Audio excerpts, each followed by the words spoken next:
இரவினை திரட்டி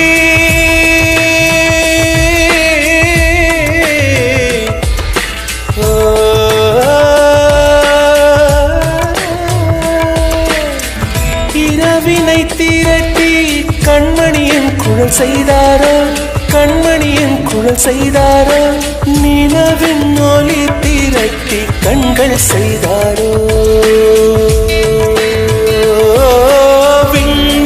விண்மீன் கொண்டு விரலின் நகம் சமைத்து மின்னலின் கீர்த்திகள் கொண்டு கைரேகை செய்தானோ.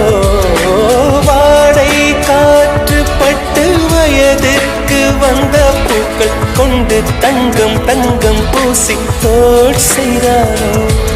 ஆனால் பெண்ணே உள்ளம் கல்லில் செய்து வைத்தார்.